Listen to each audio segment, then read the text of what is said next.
The large purple ship hung in the darkness of space. Its smooth metal skin reflected the light of distant stars. Inside, Admiral Tay stood tall, his four eyes fixed on the view screen. His skin was the color of wet ash, and his uniform bore the marks of many victories. "That is the target?" he asked, pointing a long finger at the small blue planet on the screen. "Yes, Admiral," said his second-in-command. "The locals call it Earth." Admiral Tay made a sound like stones grinding together. It was laughter. "And these creatures, these humans, what do we know of them?" A data officer stepped forward. "They are young, Admiral. They have only just begun to explore beyond their world. They have a small base on their moon and a few research stations around their planet. Their weapons are simple. Their ships are slow." "Perfect," Admiral Tay said. "The Meridon Collective needs the resources of this system. More importantly, we need the jump point near their planet. It will cut 20 years off our trade routes." "Should we open talks with them?" asked an officer from the back of the room. Admiral Tay turned, his four eyes narrowing. "The Meridon Collective does not talk with lesser beings. We take what we need. We have done this 83 times before. This will be no different." He looked back at the blue planet. "Send a scout ship. Learn their strengths and weaknesses. Then we will crush them." Captain Han looked out the window of the UES Defiant. Earth was now just a bright blue dot behind them. This was humanity's first trip to the edge of the solar system. His ship led the way, with two smaller ships following. "Captain," said his pilot, a young woman named Yuna, "we are now passing the orbit of Neptune."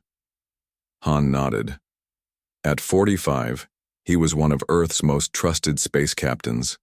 His black hair had spots of gray, and lines marked his face from years of hard work. "Good. Hold this course. We'll test the new engines at full power once we're clear of all planetary bodies." "Yes, sir," Yuna said. The mission was simple. Test Earth's new faster-than-light engines. If they worked, humans would be able to reach nearby stars for the first time. It was a big moment for all of humanity.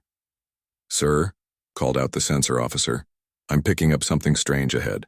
Han walked over to look at the screen. "What is it?" "I don't know. It's big, and it's moving. It's not one of ours." Han felt a chill run through his body. "Show me." The main screen lit up. There, against the blackness of space, was a ship unlike anything humans had ever built. It was smooth and purple, shaped like a leaf with a long stem. "Try to talk to them," Han ordered. "All channels. All languages." The communications officer worked quickly. "Sending now, sir." For 5 long minutes, they waited. The strange ship grew larger on their screens as it came closer. "Any answer?" Han asked. "No, sir. Nothing." Han made a hard choice. "Turn us around. Head back to Earth. We need to—" A bright flash of light cut off his words. One of their small escort ships burst into flames and then was gone. "They're shooting at us," Yuna shouted. "Evasive action," Han ordered. "Get us out of here." The UES Defiant turned hard, but not before the second escort ship was hit. It split in two, and then both pieces exploded. "Sir, we're next. The weapons." Officer shouted. "Jump engines online?" Han asked. "Yes, but we haven't tested them yet." Han gripped the arms of his chair. "No choice. Jump now." The stars around them stretched into lines, and then the UES Defiant was gone in a flash of light. Admiral Tay watched the recording from the scout ship. "These humans are weaker than we thought. They run at the first sign of trouble." "Yes, Admiral," said the captain of the scout ship. "They had 3 small vessels. We destroyed 2. The third escaped using some kind of jump technology. So they have faster-than-light travel," Tay said. "Interesting, but it will not save them. Begin planning. The invasion. I want our full battle fleet ready in 3 months." The UES Defiant appeared near Mars, its hull smoking and damaged. Inside, Captain Han picked himself up off the floor. Emergency lights flashed red and the sound of alarms filled the air. "Damage. Report," he called out. Yuna wiped blood from a cut on her head. "Engines at 40%, life support stable, communications down." Get me to Earth, Han said. We need to warn everyone. 3 days later, Han stood before the United Earth Council. Leaders from all nations had gathered to hear his report. The room was silent as he finished speaking. You're certain these aliens fired without provocation? Asked the council president. Yes, ma'am, Han said. We tried to talk. They responded with weapons. An older man stood up. Maybe it was a misunderstanding. Maybe they thought we were threatening them. Han shook his head. With respect, sir, there was no misunderstanding. They destroyed 2 of our ships in seconds. They would have destroyed the Defiant too if we hadn't jumped away. The room filled with worried voices. The council president raised her hands for quiet. What do you suggest, Captain Han? Han took a deep breath. We must prepare for war. These aliens, whoever they are, see us as weak. They will come for Earth. I'm sure of it. War? Said a woman from the Asian Alliance. Our ships are few. Our weapons are made for fighting each other, not aliens. Then we must make new weapons, Han said firmly. We must build more ships. We must get ready. How much time do we have? Asked the council president. Han looked each leader in the eye. I don't know, but I suggest we act as if they could arrive tomorrow. The room was quiet again. Then, one by one, the leaders nodded. Very well, said the council president. As of this moment, Earth is on a war footing. All nations will work together. Captain Han, you will lead our space forces. Han bowed slightly. Yes, ma'am. As the meeting ended, Han looked out a window at the blue sky of Earth. Somewhere up there, beyond the peaceful blue, an enemy was coming. Humans had never faced a threat like this before. They had always fought each other. Now they would have to fight together, or they would die together. 3 months passed. Earth changed. Old enemies became allies. Factories that once made cars now made parts for spaceships. Scientists worked day and night on new weapons. Soldiers trained for a war unlike any they had known.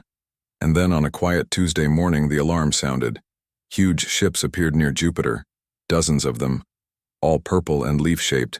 The Meridon Collective had arrived, and they had come to take Earth. Captain Han, now Admiral Han, stood on the bridge of his new ship, the UES Avenger. Battle stations, he ordered. This is not a drill. The enemy is here. The first war between humans and aliens had begun. The sky over Earth filled with strange lights. The Meridon ships, massive and purple, moved into position. They were like giant leaves floating through space, each one bigger than Earth's largest buildings. Admiral Tay stood on the bridge of his command ship, hands clasped behind his back. Begin the attack, he said.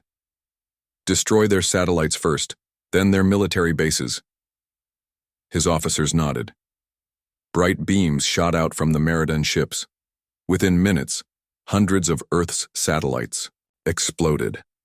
Phones stopped working, internet went down, TV screens went black.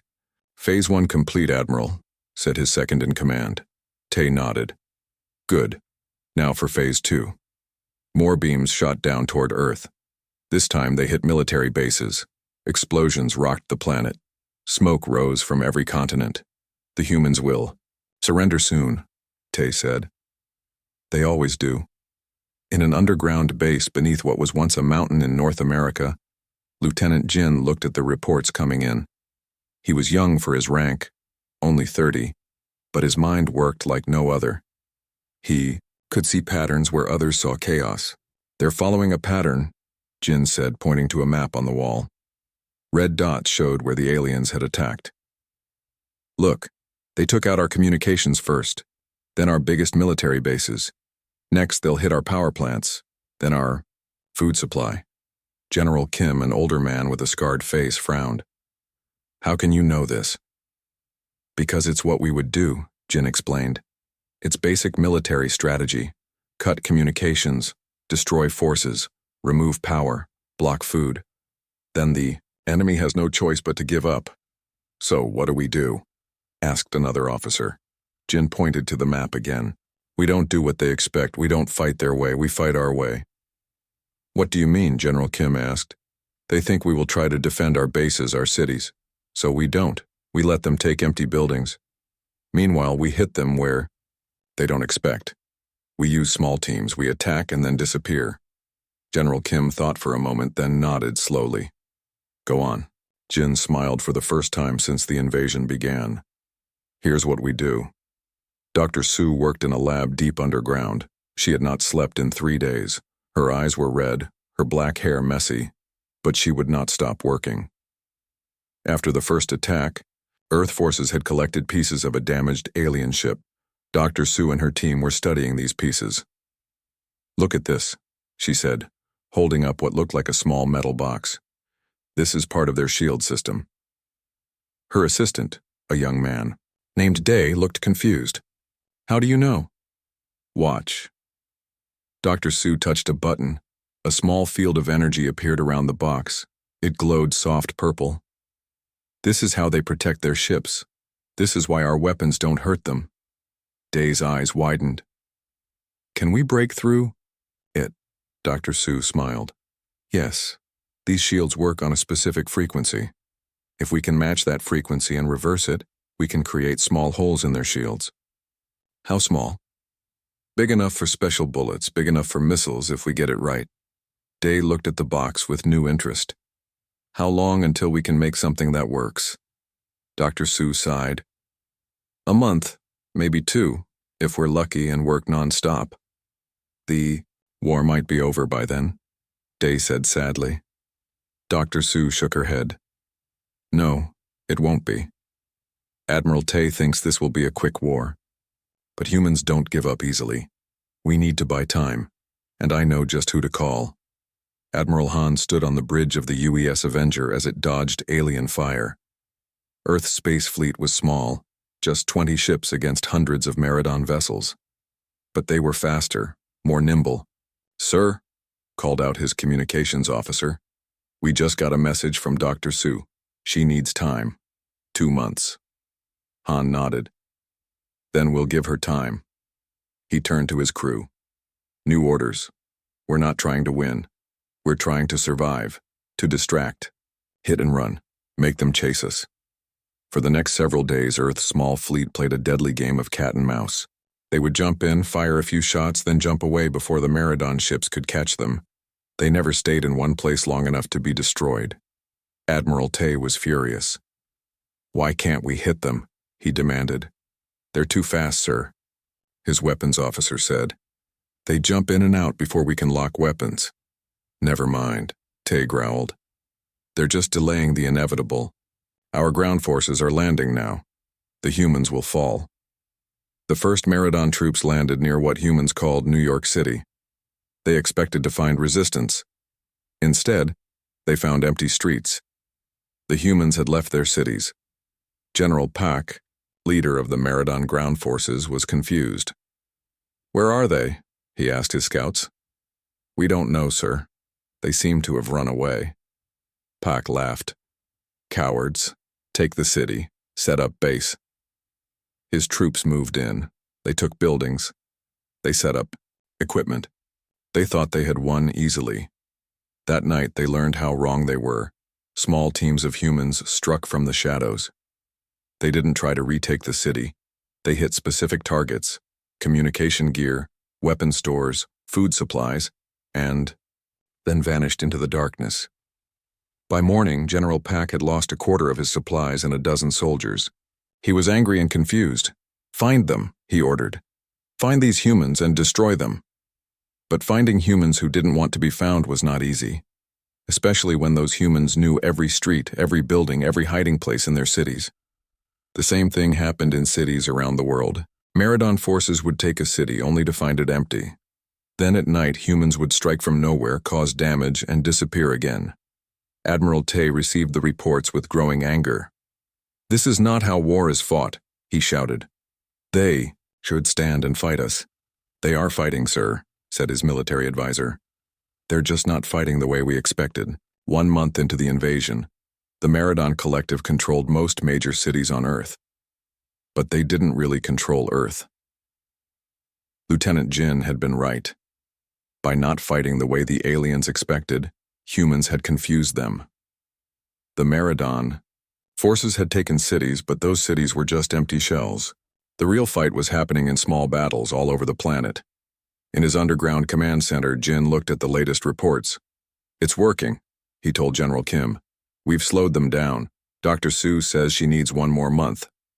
"Can we hold out that long?" Kim asked. Jin looked at the map. The situation was bad. Humans were dying. Resources were running low, but they were still fighting. "Yes," Jin said firmly. "We can hold out. And when Dr. Su finishes her work, we'll do more than just hold out. We'll start winning." In her lab, Dr. Su held up a small device. It was about the size of a cell phone. "It works," she said to Day. "We can break through their shields." Day smiled. "How many can we make?" "Thousands," Dr. Su said. "And we'll start today." In space, Admiral Han received the news. For the first time since the invasion began, he allowed himself to hope. "Get me Lieutenant Jin," he said to his communications officer. "It's time to plan our counterattack." The Meridon had come expecting an easy victory. They had found anything but, and soon they would learn what humans were really capable of when fighting for their survival. Admiral Tay stared at the reports on his screen. His 4 eyes blinked slowly as he tried to understand what he was seeing. The invasion was now 2 months old. By all logic, Earth should have fallen weeks ago. "This makes no sense," he said to his war council. "We control their major cities.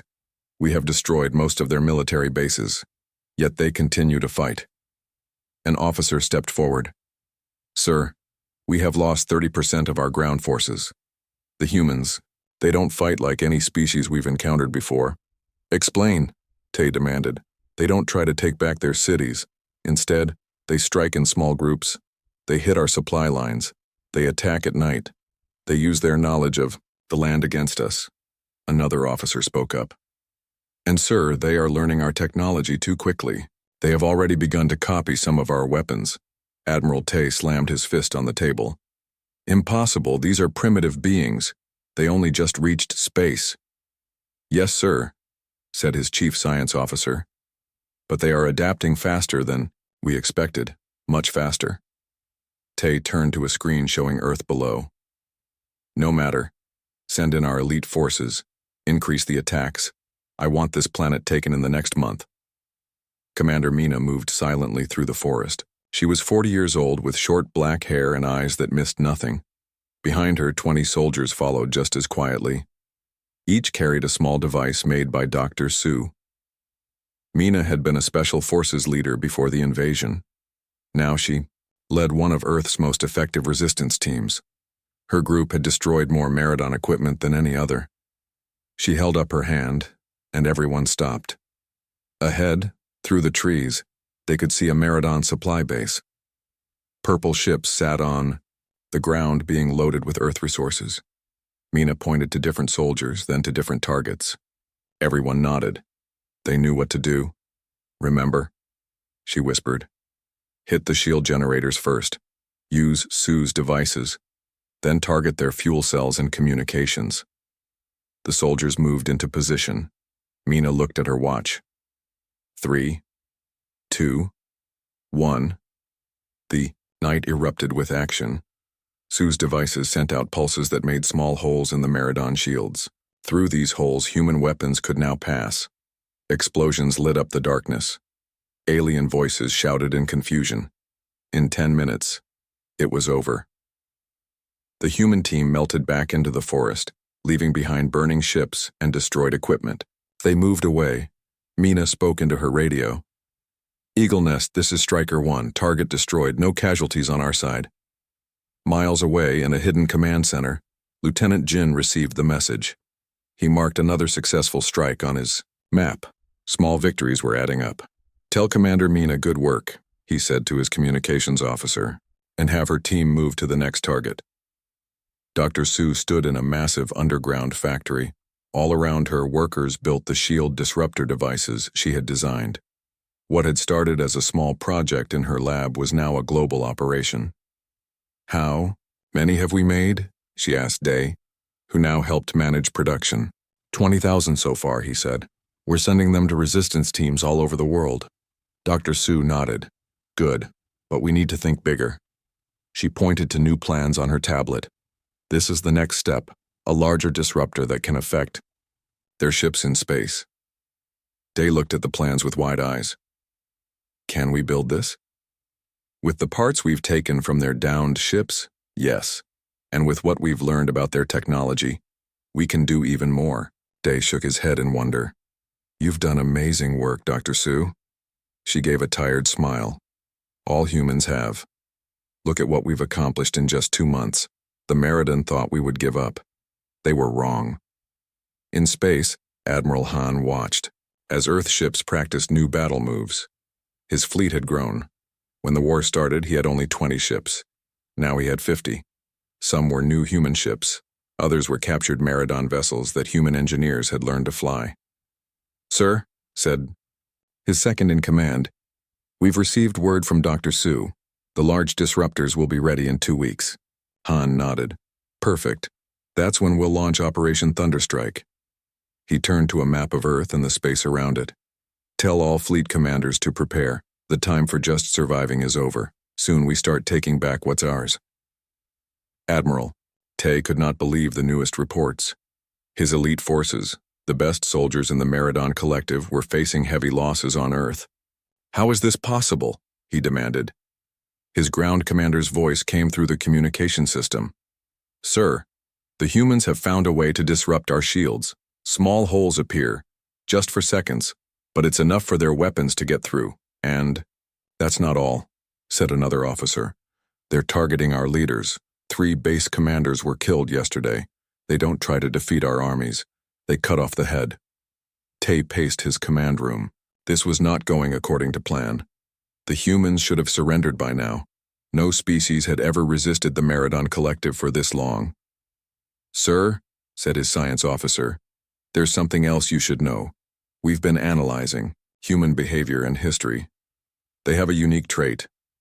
What trait? Tay asked. When faced with extinction, they don't give up. They fight harder, and they put aside their differences to work together. Tay scoffed. All species fight for survival. Yes, sir. But humans do something unusual. They innovate under pressure. They are creating new technologies even as we fight them. They are learning our technology and improving on it. This got Tay's attention. Improving? How?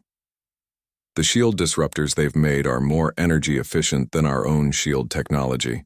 They've taken our designs and made them better in just weeks. For the first time, Admiral Tay felt a flicker of doubt, but he pushed it away. No matter. We still have superior forces. We will crush these humans, even if it takes longer than expected. Commander Mina's team joined with 3 other resistance groups. Together they had a new mission: capture a Meridan command ship intact. They hid near a landing field where a purple leaf-shaped ship sat. This ship was smaller than the huge vessels in space, but it was still an important target. It held battle, plans, and communication codes. Everyone clear on the plan? Mina asked the group of 60 humans around her. They all nodded. Each carried one of Dr. Sue's disruptors. And now they had something new. Meridan weapons that human scientists had learned to use. Remember, Mina said, we need the ship's computers working, so aim carefully. When night fell, they made their move. The disruptors created holes in the shields around the landing field. Through these holes, human teams slipped in. They moved quietly toward the ship. Alarm sounds broke the silence. The humans had been spotted. But they were ready. They split into teams just as they had practiced. Some provided cover fire. Others raced for the ship. Mina led the main team. They fought their way to the ship's entrance. Using captured key cards, they opened the doors. Inside, they faced Meridan soldiers. The fight was quick and fierce. 10 minutes later, Mina stood on the bridge of the captured ship. Human technicians were already downloading data from the computers. Eagle Nest. This is Striker 1, she said into her radio. Package secured. I repeat, package secured. In his command center, Lieutenant Jin allowed himself a rare smile. Tell her good work.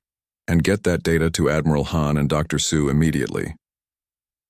For the first time since the war began, humans had access to the entire Meridon battle network. They could see the aliens' plans, their communications, their weaknesses. The tide of war was about to turn, and Admiral Tay had no idea what was coming. 1 year had passed since the first Meridon ship appeared near Earth. What Admiral Tay had planned as a quick 3-day victory had become the longest war in Meridon history. Tay stood on his command ship, looking at the battle map. Red dots showed Meridon forces.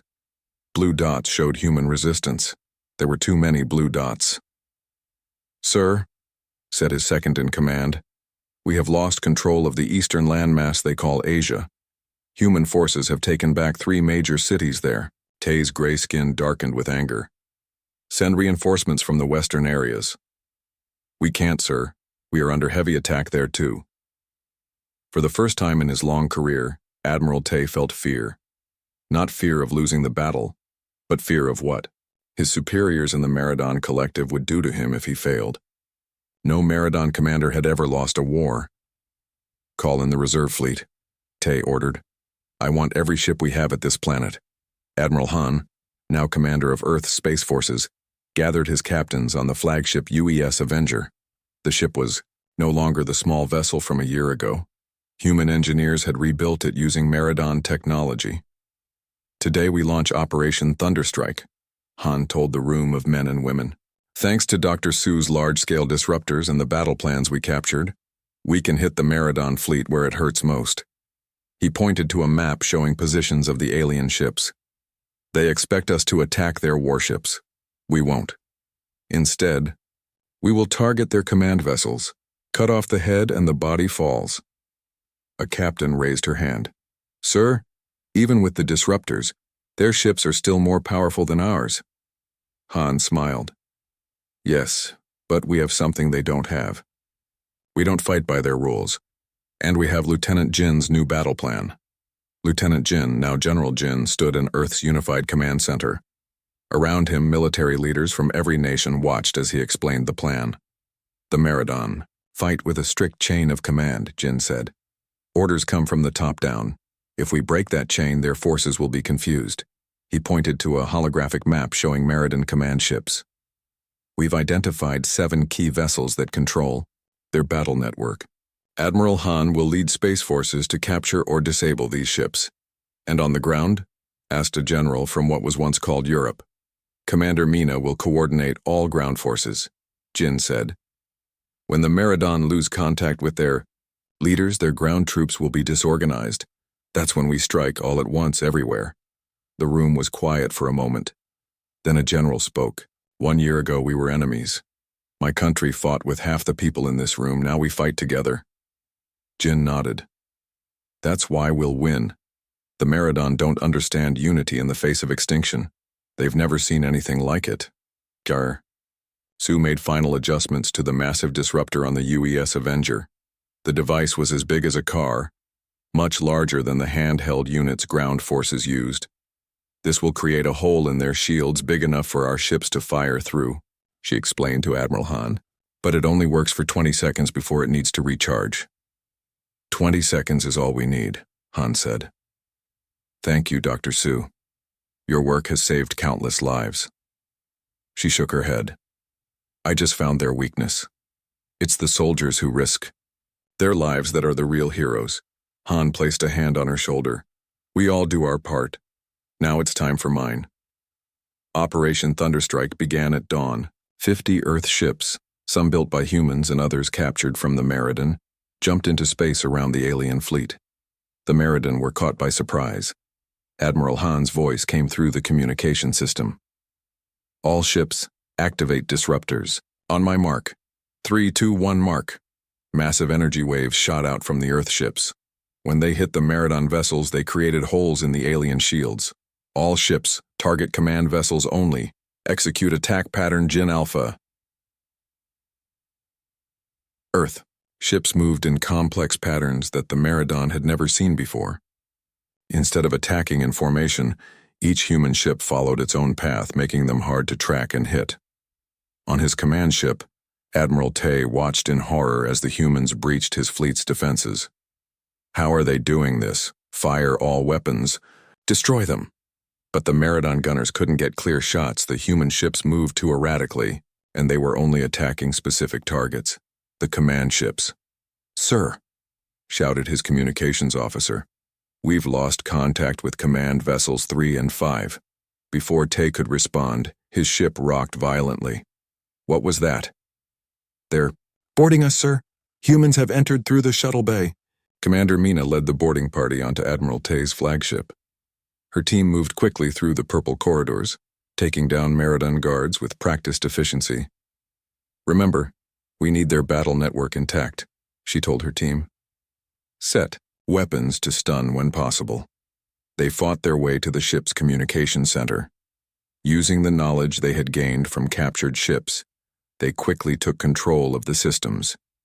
"Eagle Nest, this is Striker 1, Mina said into her radio. "We have control of their main communication hub, sending access codes now." In the Unified Command Center, General Jin received Mina's transmission. "We're in," he told the room of leaders. "We can now send false orders to all Meridon ground forces." He nodded to a communications officer. "Send the prepared message." Across Earth, Meridon troops received new orders. Fall back to defensive positions. As alien forces pulled back in confusion, human resistance fighters struck. Cities that had been under Meridon control for months were suddenly free again. Admiral Tay was captured on the bridge of his own ship. Human soldiers held him at gunpoint as Admiral Han walked in. "Admiral Tay," Han said, looking at the tall, four-eyed alien. "Your invasion has failed." Tay's voice was cold. "This is not possible. We have conquered 83 worlds. No species has ever defeated the Meridon Collective." "There's a first time for everything," Han replied, "and you made one big mistake." "What mistake?" "You judged us by our technology, not by our spirit. You thought because our ships were simple, our resolve would be too. You were wrong." For the first time, Admiral Tay understood. These humans were unlike any species the Meridon had encountered. They didn't give up. They adapted. They worked together. They learned and improved at a speed that seemed impossible. In the following weeks, Meridon forces retreated from Earth. Some tried to fight on, but without central command, they were easily defeated by united human forces. General Jin stood with Commander Mina, Dr. Su, and Admiral Han as they watched the last Meridon ground troops surrender. "1 year," Jin said quietly. "1 year ago they nearly destroyed us, now they're running away." Han nodded. "But the war isn't over yet. The Meridon Collective still has vast forces. They could return."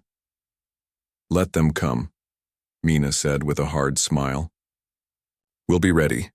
Dr. Su held up her tablet. "And we'll be stronger. Look at what we've learned from their technology. In another year, our ships will be better than theirs." Admiral Han looked up at the sky. The battle had moved beyond Earth now. Human ships were pushing the remaining Meridon vessels out of the solar system. "We need to take this fight to them," Han said.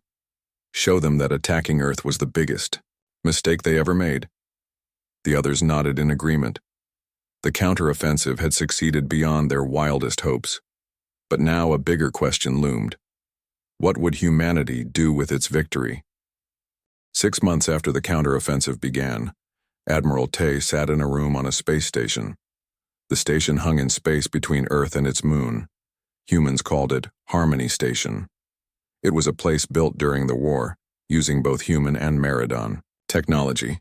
He looked out the window at the blue planet. How had it all gone so wrong? He had come to conquer a primitive world. Instead, his fleet was destroyed. The Meridon Collective had lost its first war in 700 years. The door opened. 4 humans walked in. Tay recognized them all. Admiral Han, the space commander, General Jin, the tactical genius, Commander Mina, the ground force leader who had captured Tay himself, and Dr. Su, whose inventions had turned the tide of war. "Admiral Tay," Han said, sitting across from him, "the Meridon High Council has agreed to peace talks. You will represent them." Tay's 4 eyes blinked slowly. And if I refuse? Then we continue the war, General Jin said simply. Our ships are already at the edge of your territory. Tay knew this was true. In just 6 months, humans had built a fleet using Meridon technology. They had pushed the remaining alien forces back to the borders of Meridon space. Some human ships had even gone further, into Meridon territory. What are your terms? Tay asked. He expected the worst. When the Meridon conquered a world, they took everything. They made slaves of the defeated. He expected humans to do the same. Admiral Han placed a tablet on the table. These are our terms. Read them. Tay picked up the tablet. As he read, his eyes widened in surprise. The terms were simple. The Meridon Collective would recognize Earth and all human colonies as sovereign territory. There would be trade agreements between humans and Meridon. Some technologies would be shared. In return, humans would not attack Meridon worlds. Tay looked up, confused. This is all? You don't want our worlds? Our resources?